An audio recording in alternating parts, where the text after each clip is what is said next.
Hey my friend Sam here. So the last video makes it clear that I really need to do a clip about tourniquet conversion.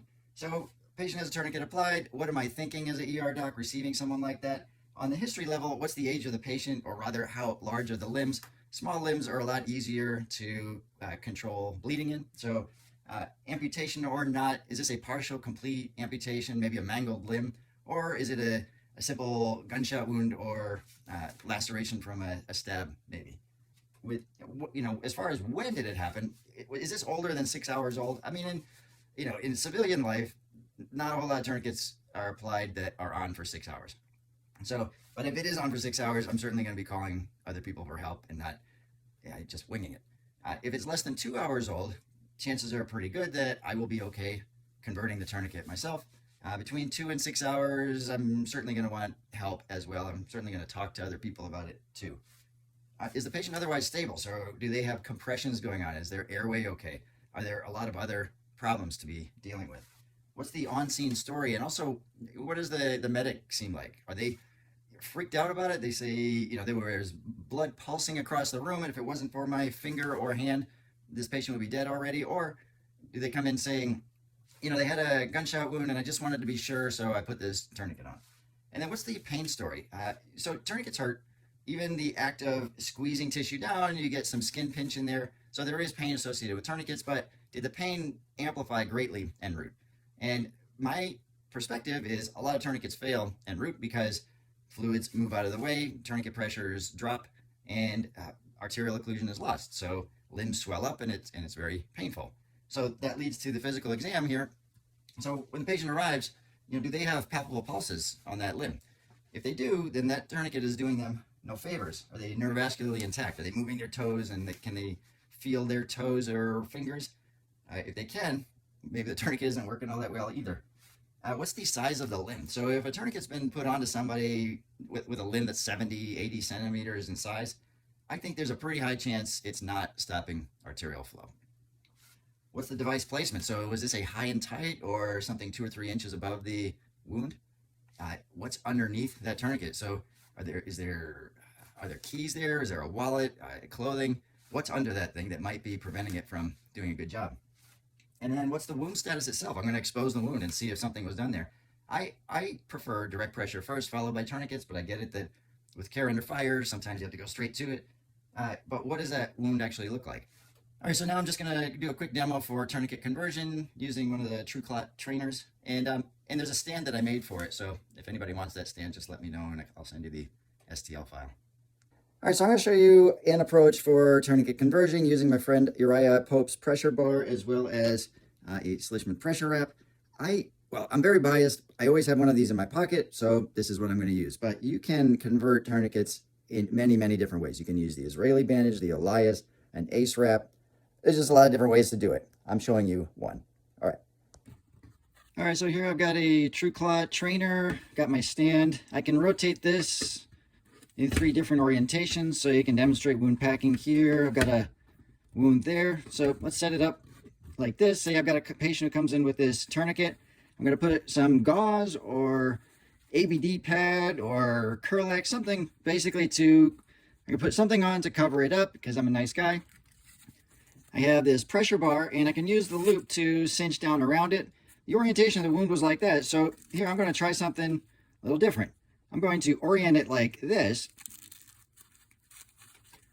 All right, so I can just set some direct pressure here. Go around like that. There is no rocket science and no absolute way that this has to be done. If I want to go like this and around, basically I am just holding it in place.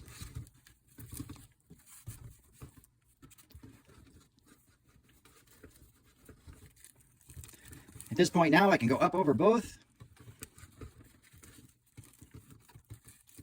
Up over the whole thing.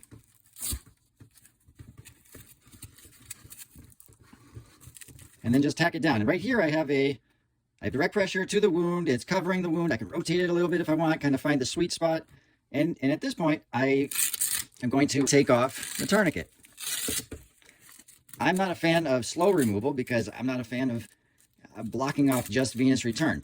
So I take it off, and here I have a direct targeted pressure to the wound. If I have rebleeding, I just put the tourniquet back on. But with direct targeted pressure, hopefully there's no rebleeding.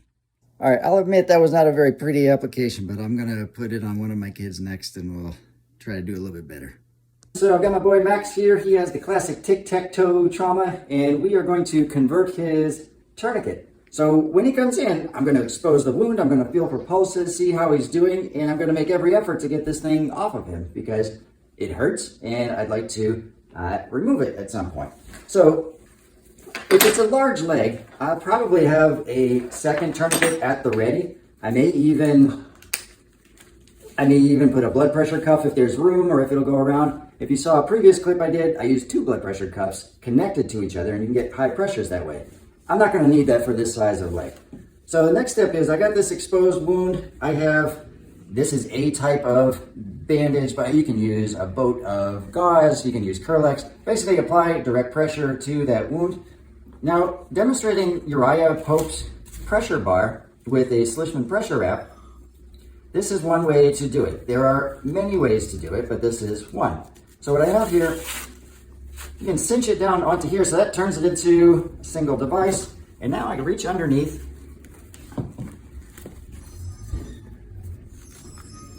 I'm maintaining pressure to the wound.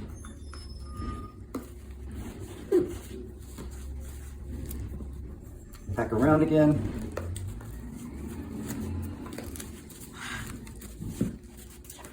And now I'm not going to make it fully tight. I'm not going to stop flow here. But I'm going to go all the way around here and just wrap until it's in place. And this is a mechanism for allowing me to maintain direct pressure to a wound and also freeing up my hands a little bit. So at this point now, I'm going to make sure there's no bleeding. I take this tourniquet off.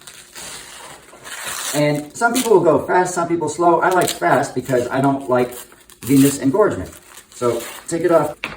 And now we see, is there rebleeding or not? Anything going on here? If there's no more bleeding, that's a converted tourniquet, and we're happy. Let's check pulses. Because of these little spaces on the sides here, I think there is venous return, which is a good thing. So my goal is to have a leg that has direct pressure on it. It has pulses, it has perfusion, it has venous return, and hopefully it has a more comfortable patient too. Yes, but I want to know, what is a converted tourniquet?